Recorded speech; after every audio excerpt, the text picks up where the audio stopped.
नमस्कार मंडळी, स्वागत आहे तुमचं सगळ्यांचं आपल्या लाडक्या युट्यूब चॅनलमध्ये. व्हिडिओ नसाल तर व्हिडिओ लाईक करा आणि चॅनलला सबस्क्राईब करून सोबतचं बेल नोटिफिकेशन ऑन करायला विसरू नका आणि ह्या व्हिडिओला हाईप नक्की करा आणि हा व्हिडिओ शेवटपर्यंत पण नक्की पहा. नमस्कार मंडळी, तर स्वानंदीने वाजवली सर्वांसमोर चक्क ह्या मल्लिकाच्या कानाखाली, तर अंशुमनचा आणला खरा चेहरा आता राजवाड्यांच्या समोर. तर नक्की काय घडतं चला संपूर्ण अपडेट जाणून घेऊया. तुम्ही पाहिलंच असेल मित्रांनो, ह्या अंशुमनने एवढं पाप केलंय तरी पण त्याला अजून कोणती शिक्षा झाली नाही. त्याच्यामुळे मात्र सगळ्यांनी चांगलीच नाराजी व्यक्त केलेली आहे. पण मित्रांनो, तुम्हाला माहिती आहे का, या सगळ्याच्या पाठीमागे ती मास्टर माइंड मल्लिका असते. त्याच्यामुळे बिचाऱ्या स्वानंदीला अजूनपर्यंत तिच्या विरोधात अजून एकही पुरावा सापडलेला नसतो आणि स्वानंदी आता पुढे समर राजवाड्यांच्या ह्या मल्लिकाला एक्सपोज करते आणि म्हणते की आजीला किडनॅप करण्याच्या पाठीमागे सगळ्या गोष्टींमध्ये मात्र हिचाच हात होता.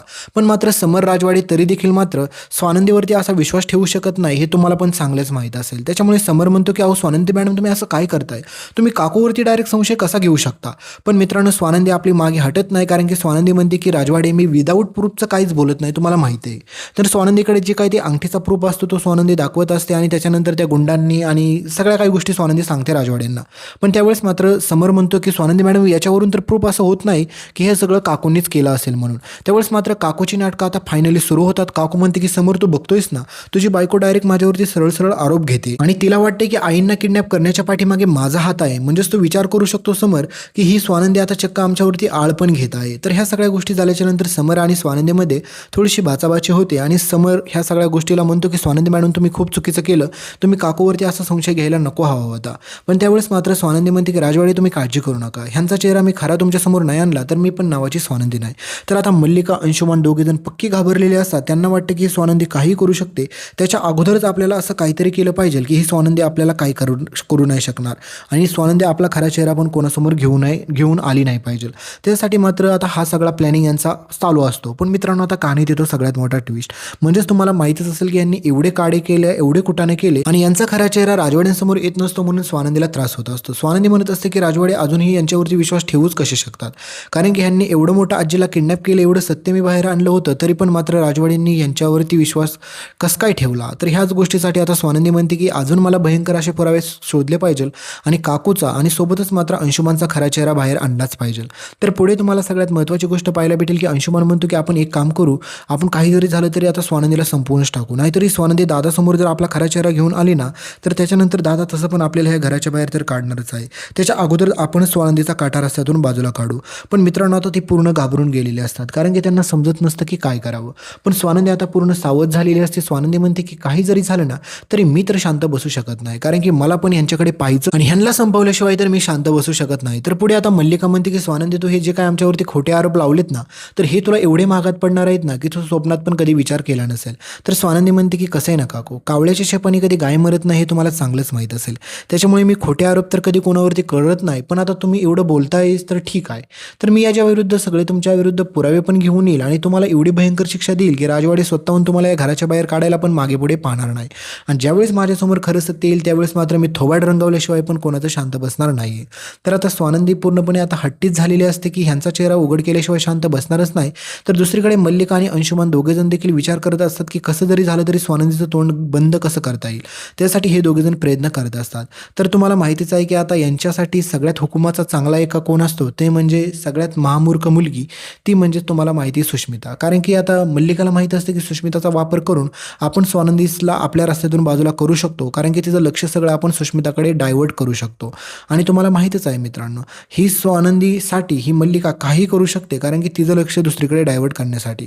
पण मित्रांनो, फायनली आपली स्वानंदी पुरावे घेऊन येते, सगळ्या काही गोष्टी घेऊन येते राजवाड्यांमध्ये आणि स्वानंदीमध्ये थोडासा दुरावा निर्माण होतो, कारण की एकच असतं की स्वानंदी असं तडकाफडकी काकूंवरती संशय घेत असते आणि मल्लिका ह्याच गोष्टीचा फायदा घेऊन आपल्या स्वानंदीला अडकवायचं ठरवते. कारण मित्रांनो, एकच असतं की मल्लिकाला माहीत असतं की समोर आपण जर नाटकं केली, रडलो, तर त्याच्यानंतर समरला पण माहीत आहे की आपली काकू अशी चुकीची वागू शकत नाही. त्याच्यामुळे समर आता स्वानंदीवरती भडकेल, चिडेल आणि त्याच्यानंतर काय, सगळ्यात मोठंची गोष्ट म्हणजे मित्रांनो, जे काकूला हवं असतं तेच पुढे घडणार असतं. कारण की मित्रांनो, समर आणि स्वानंदी या दोघांमध्ये फूट पाडण्यासाठी काकूने आजपर्यंत खूप प्रयत्न केले, तुम्ही पाहिले असतील, पण तिचे एकही प्रयत्न यशस्वी झाले नसतील. आणि दुसरीकडे मात्र अंशुमनने पण आजपर्यंत खूप वेळा स्वानंदीला बोललेला असतो की तुझ्यामध्ये आणि दादामध्ये मी नाही फूट पाडली तर मी नावाचा अंशुमन नाही. पण त्यावेळेस मात्र स्वानंदीला वाटलं असतं की अंशुमन असं कसं काय करू शकतो.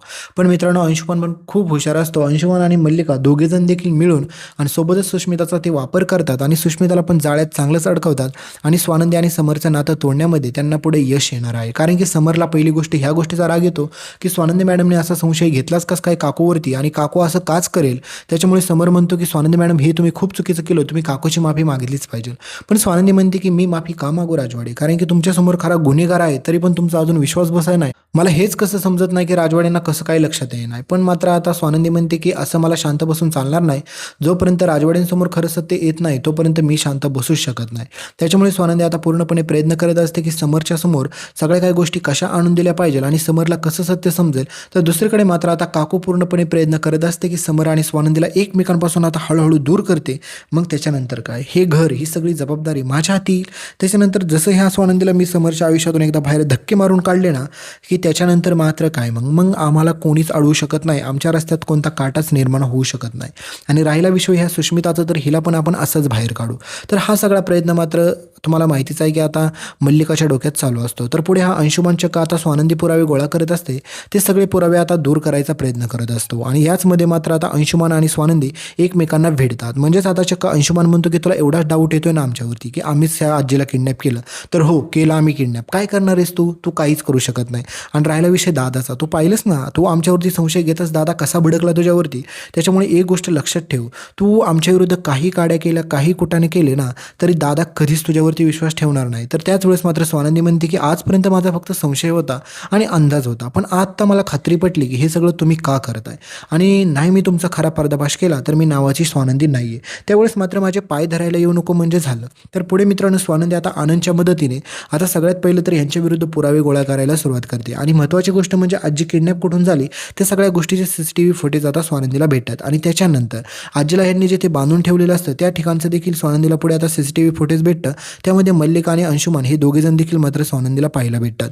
मग काय, स्वानंदी ते सगळे फुटेज पुरावे घेऊन चक्क आता राजवाड्यांसमोर येते आणि राजवाड्यांना म्हणते की माझ्याकडे आता पुरावा आहे काकूंविरुद्ध. त्यावेळेस मात्र राजवाडे म्हणतात की ह्यावेळेस जर काकूंविरुद्धचा पुरावा तुमचा खोटा ठरला ना स्वानंदी मॅडम, तर मी तुम्हाला खरं सांगतो की तुम्हाला काकूंची माफी मागावी लागेलच. आणि त्याहीपेक्षा मोठी गोष्ट म्हणजे तुम्हाला भयंकर अशी शिक्षा होईल, कारण की तुम्ही माझ्या निरागस काकूवरती असा आळ घेतला. तर मित्रांनो पुढे स्वानंदी आता समर राजवाड्यांसमोर ते पुरावे तर सगळे घेऊन येते आणि या काकूचं सगळ्यांसमोर थोबाड पण रंगवते. आणि मित्रांनो हे पाहिल्याच्या नंतर राजवाड्यांना त्या क्षणाला एवढा मोठा धक्का आणि सदमा लागतो ना की काय बोलायलाच नको. कारण की राजवाडी आजपर्यंत ह्या मल्लिकावरती डोळे झाकून विश्वास ठेवला होता. त्याला वाटलं होतं की ही काकू म्हणजे माझी सगळ्यात चांगली आहे, हे असं काही करणारच नाही. पण मात्र स्वानंदी मॅडमवरती मी विश्वास दाखवला नाही आणि फायनली ह्या काकूचा खरा पर्दाफाश माझ्यासमोर झाला. कारण की हे सगळं करण्यामागे माझी स्वतःची काकू होती हे कळाल्याच्या नंतर समरला खूप मोठा धक्का बसतो.